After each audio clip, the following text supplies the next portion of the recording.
Sa isang bansang puno ng ingay ng politika at kontrobersya, sino ang nagsasabi ng totoo? Sino ang nasa panig ng bayan? Welcome to Bayang Pinas, ang news channel na hindi takot maglatag ng katotohanan. Dito, pinag-uusapan natin ang mga isyong may kinalaman sa kinabukasan mo, politika, pamahalaan at ang tunay na kalagayan ng ating bansa. Hindi kami bayad, hindi kami bulag. Sa Bayang Pinas, ang boses ng mamamayan ang tunay na headline. Kaya kung sawang-sawa ka na sa mga baluktot na impormasyon at scripted na kwento, dito ka na. Dito sa Bayang Pinas, tayo ang bantay at boses ng bayan. Kung gusto mong manatiling mulat at informed, don't forget to like, share, and most importantly, subscribe dahil sa panahon ngayon, ang kaalaman ay kapangyarihan. Ito ang Bayang Pinas, balitang totoo, pusong makabayan para sa sambayanang Pilipino. Tara na't alamin ang tunay na balita. Yung medyo kakampi niya na si Corina, naloka rin siya, naloka rin si Corina. Ano sabi ni Corina na hindi naman, parang naloka siya na bakit biglang napunta kay Bongo? Kung bakit napunta kay Bongo, okay? Kung bakit napunta kay Bongo ang usapan, bigla. Hindi mo napansin? Tapos si Pinky Web, napaganyan si Pinky Web, na parang, okay, para sa mga kasama natin na nag-aabang doon sa mga sagot nitong si Secretary Vince Dizon, kaugnay doon sa mga isiniwalat nitong si Congressman Leviste, na kung saan sinasabi nitong si Congressman Leviste na yung mga binitbit daw ng mga trabahante nitong si Secretary Vince Dizon, di umano mga kontraktor. Grabe naman niya, kaya pala galit siya sa mga diskaya. Kasi yung mga tauhan na binitbit niya na di umano puro mga kontraktor. Ito talagang si Vince Dizon, di ba? Sinasabi ko sa inyo mga kababayan. Diyan sa House of Representatives, Congressman Leandro Leviste Legarda Leviste, bago nyo ho punahin ang DPWH, kung saan merong mga kontraktor dyan, linisin nyo ho muna yung inyong mga hanay ng mga congressman, na kung saan karamihan ng mga kasama mo dyan, puro din naman mga kontratistang kongresista.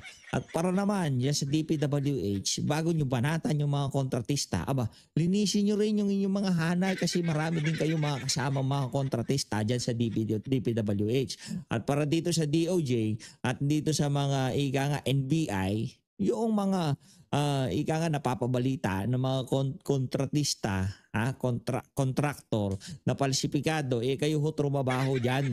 Kasi linilito ho nitong si Tamba ang usapan. Yun ho ang ating sigurado dito. Pero bago ho yan, like at subscribe. Masaya na ho tayo dyan sa mga gusto sumali sa ating community. Yung join button, nandyan lang po sa baba. Yun na nga mga kababayan.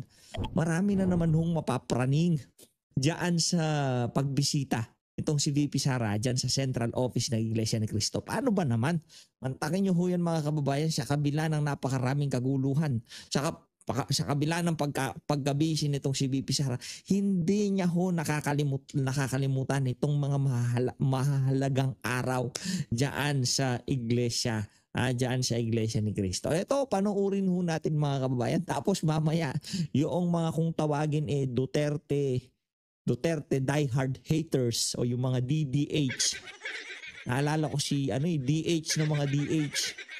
Yan si TP, di ba? DH ng mga DH. Anak ng toka. Nasaan yung DH ng mga DH? Kailangan ka ng sambayan ng Pilipino. Walang niya ka, pakita ka. Yan, nananahimik na yun. Manahimik ka na, for good Para magpapakita, lang niya ka, wala ka kwenta. Diba? Yung mama ko kasi na yun, talagang binibida niya, no? Ako, ito, DH ng mga DH, di ba?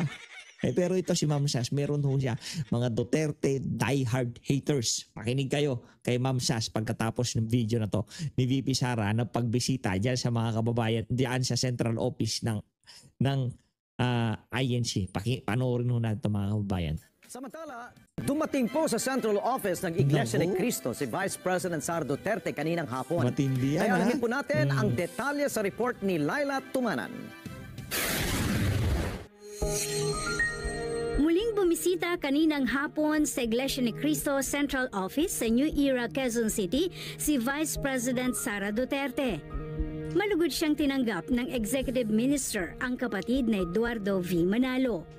Nagpaabot siya ng personal na pagbati sa nalalapit na kaarawan ng tagapamahalang pangkalahatan ng Iglesia ni Cristo at ng malaking pasasalamat maging sa mga kaanib ng Iglesia sa malaking bahagi nila para sa kapakanan ng mamamayang Pilipino. Presidente, ang nagagawa ng Iglesia ni Cristo na komprehensibo at agarang pagtulong sa mga kababayan nating labis na nangangailangan sa pamamagitan ng proyektong lingap sa mamamayan.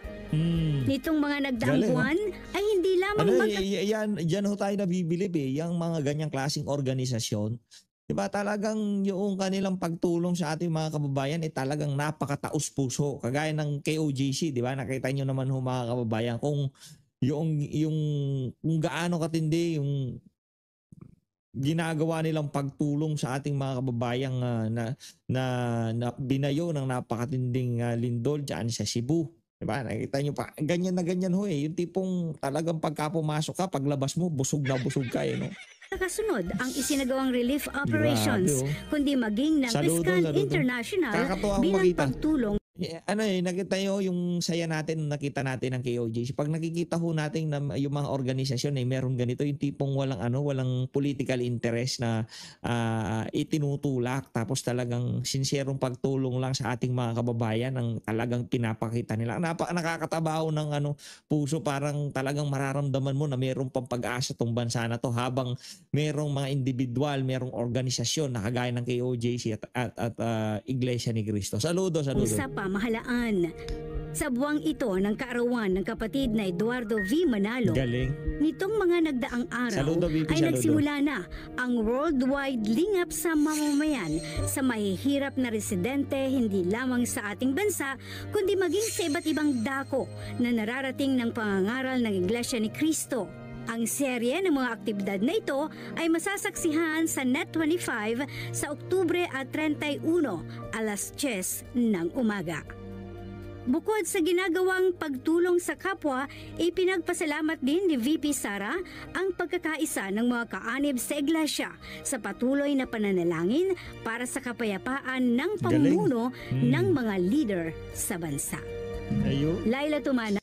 Saludo sa yan mga effort ng marami nang kakabahan yan.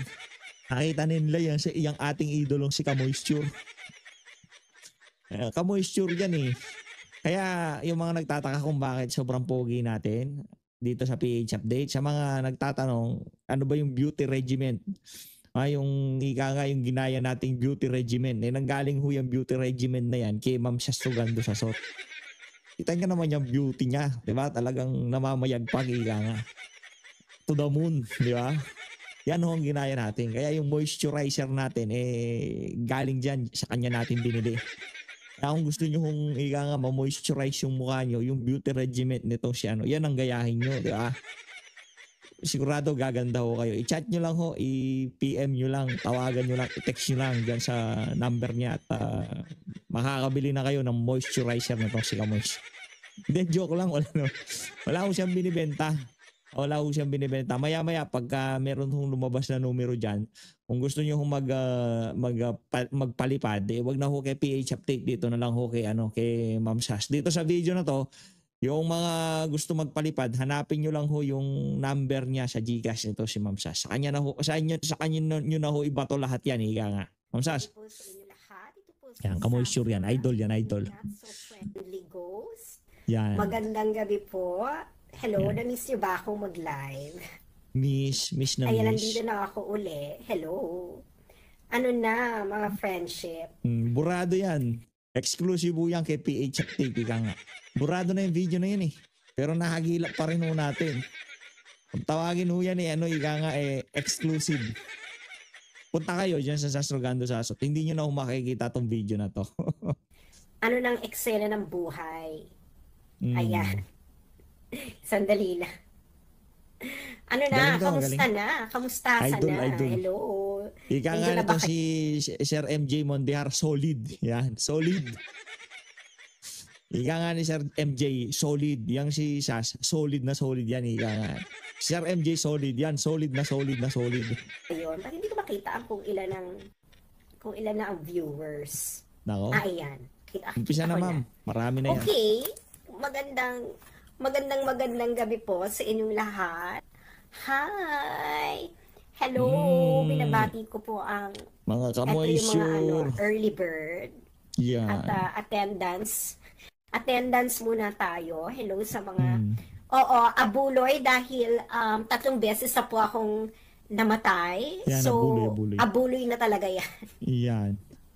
Abuloy, Abuloy lang. abuloy sa patay, abuloy sa isang taong ilang beses nireport na patay na sa Facebook. Kaya, kung ayaw nyo multuhin, charot.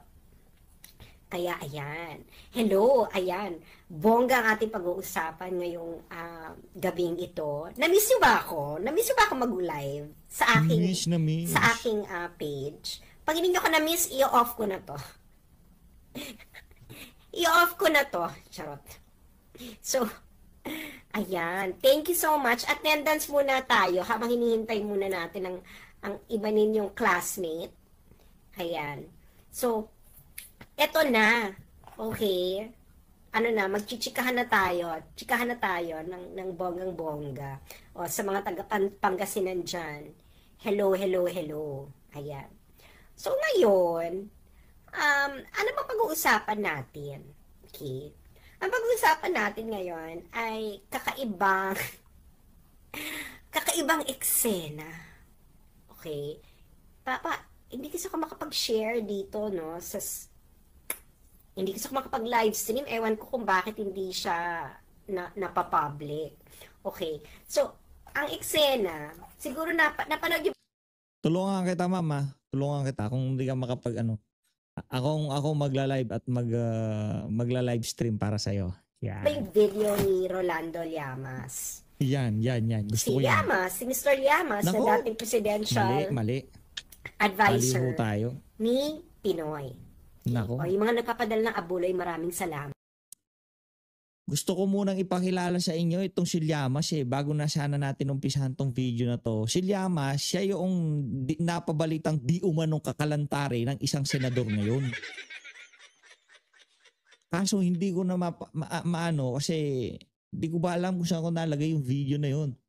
Dinownload ko na yun kasi gagamitin ko talaga yun pag dumating to. Ito na yung perfect time ika nga eh. Pero anyway, yung istorya nung ano na yun. Alam ko, nagnanarrate doon si ano eh. Tama ba yun? Nagnanarrate. Nagkukwento doon sa video na yun si ano eh, si Teddy Boy Locsin Jr.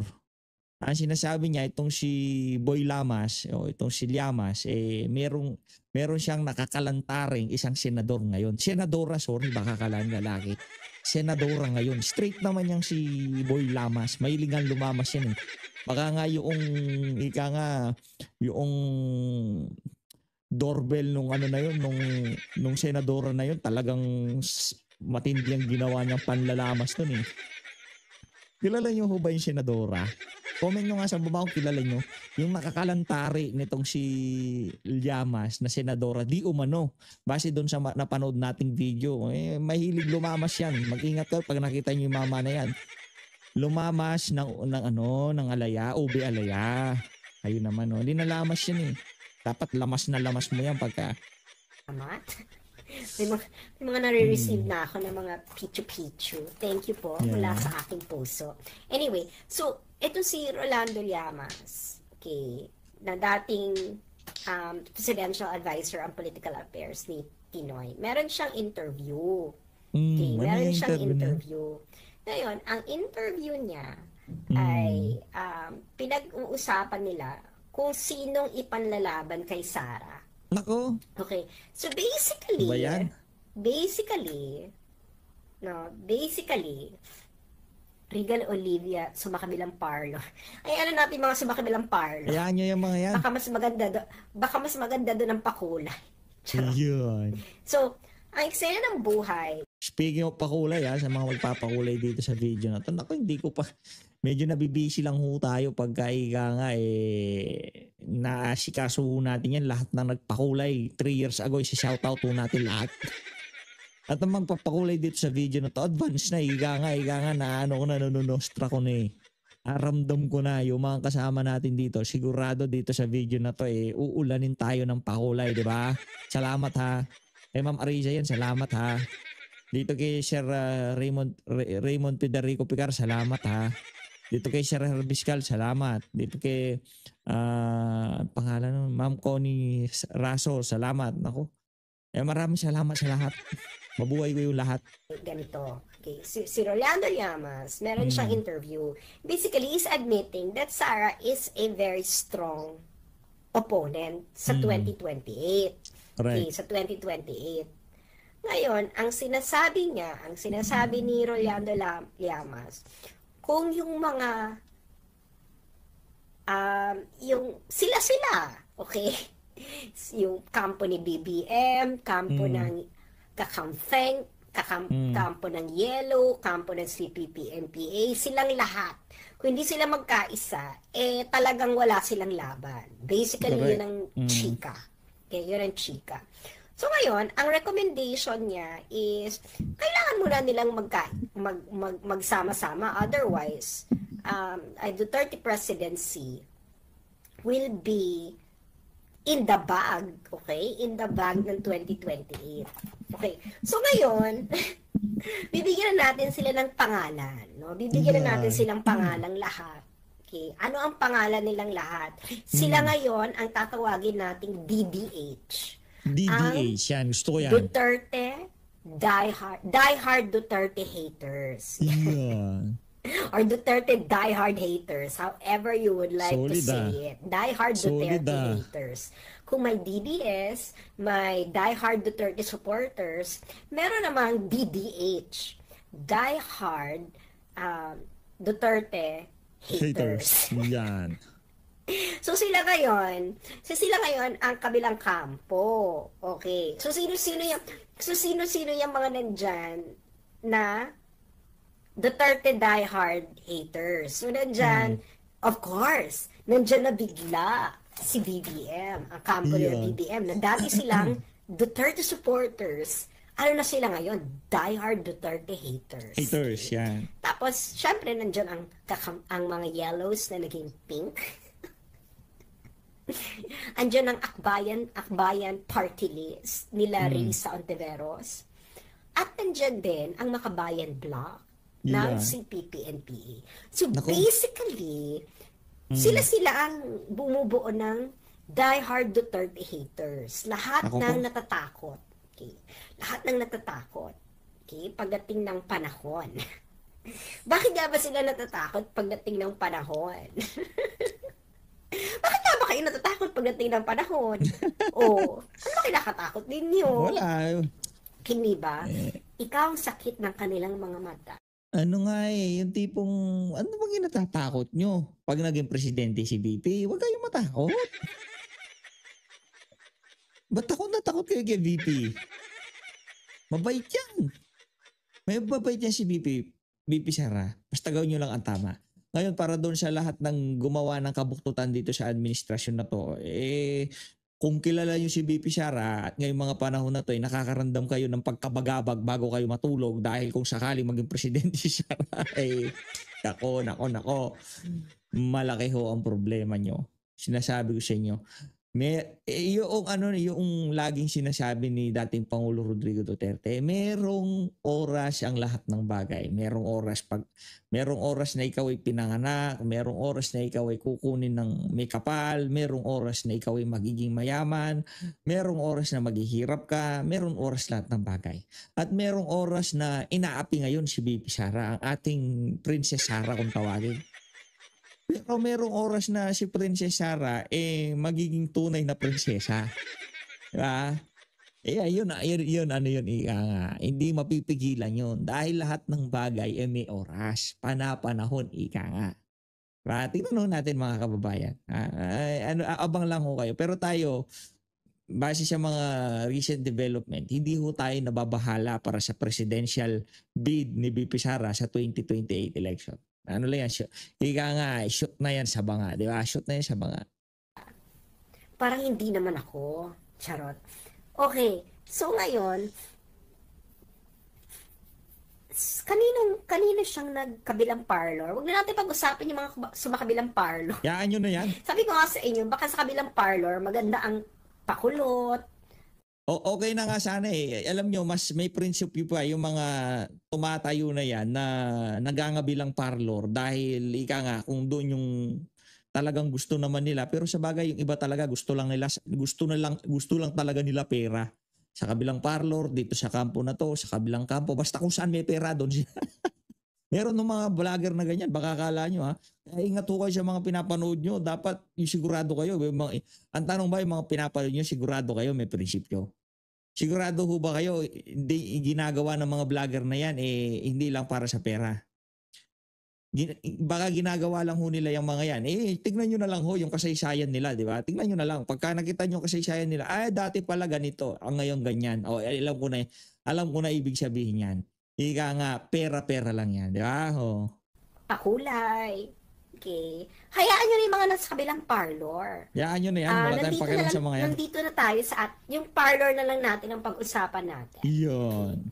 Ngayon, ang eksena ng buhay is sila-silang magkakakampi. Okay. Correct. Ang problema ng mga magkakampi ng mga Duterte diehard haters is sila rin magkakaaway. Iyon. Sakit ng hirap niyan. Magkakaaway. Alam niyo sa DDS, may mga away-away din. Correct. Diba? Pero ang away kasi sa DDS, nakasentro kung sino ang tunay na DDS. Yeah. Ganun lang. Diba? Ganun lang ang away sa DDS group. Kung sino... Yeah. Pero ako, sigurado ko, kilala ko dyan yung mga totoong DDS talaga. Ang mga totoong DDS dyan, sabihin ko sa inyo, kung mga di ko mabanggit, pasensya na ho kayo Pero kung alam nyo sa puso DDS kayo, talaga DDS kayo. Una ng DDS talaga dyan, si Ma'am Sas Rogando Saso, syempre, di ba? Kailangan namang meron pa magiging mas DDS yan. Palakpakan muna natin yan si Ma'am Sas Rogando Saso. Di ba? Susunod do dyan, syempre mga banateros. Ano yung mga DDS talaga dyan? Mga solido yan, di ba? Hindi nga nila binoto yung si Bangag di ba? Ano solido yung mga yan? Tayo naniniwala yung mga legitimong DDS talaga yan. Solid yan, to the core, to the bone, siga nga. Sino pa? Yung mga grupo nitong sila, Sir Tio Moreno, mga DDS yan. Kung hindi man kayo siyang ayon sa iba nila mga pinaglalaban, so ito kung sigurado ko sa inyo, mga DDS supporter yan. Yan sila Ma'am Joey. Yan yung mga taga third floor studio. Mga tag dito, yan si Brothers Traveler, magkakasama, just meron silang programa diyan sa SMNI. Mga Birada Agila, yan, mga DDS yan. Yan kung yan ang mga pinapanood nyo, masasabi ko sa inyo, nasa tamang kamay kayo. Nasa tamang kamay ho kayo mga kababayan. Pero kung wala, mag-ingat-ingat ho kayo mag-ingat-ingat kayo. Yung mga nabanggit ko na yun, syempre, ako naman, pagka sinabi ko naman DDS ako, parang naman yung pinataas ko yung sarili kong, Duterte supporter. Diehard Duterte supporter. Kung sasabihin kong ako, diehard Duterte supporter, nasa yan, nasa gawa yan, nasa aksyon yan, yun yung resibo doon Hindi yung puro katak ka lang ng katak, puro putak ka lang sa social media, pero pagka kailangan gumalaw, nandun ka. Ko ba? Kaya, ito na, tuloy natin si Ma'am Sas. Ang tunay na DDS. Pero at the end of the day, DDS silang lahat. So parang kahit sa surface nag-aaway yung mga yan, buo pa rin ang kanilang okay, pa rin tayo. Duterte pa rin tayong lahat kahit nagbabangayan tayong lahat, ganyan. Yung problema ngayon ng diehard Duterte haters. Hindi nila malaman ngayon kung sino sa kanila ang dapat ilaban kay Sara sa 2028. Yun ang problema. Bakit? Bakit ngayon sila nagkakapaan at bakit hindi nila makapa ang isa't isa kung sino ang dapat maging standard bearer ng Duterte diehard haters? Okay. Kasi pag yung gusto ni Bongbong, magugustuhan ba yon ng iba? Hindi ba? Yeah. Siyempre, kung yung gusto ni Bongbong ang magiging standard bearer, edi Marcos 3.0 lang yon. Siyempre, yung kabilang haters, yung mga yung mga Duterte, yung kakampings and yellows, gusto naman nila sila. Hindi ba? Gusto naman nila sila ang uupo. Hindi po pwedeng Marcos 3.0. Hindi ba? Ayaw nga nila ng ano eh. Ayaw nila ng Duterte 2.0. Syempre, magpaplastikan pa ba tayo mga kakampings at yellows? Pag naging standard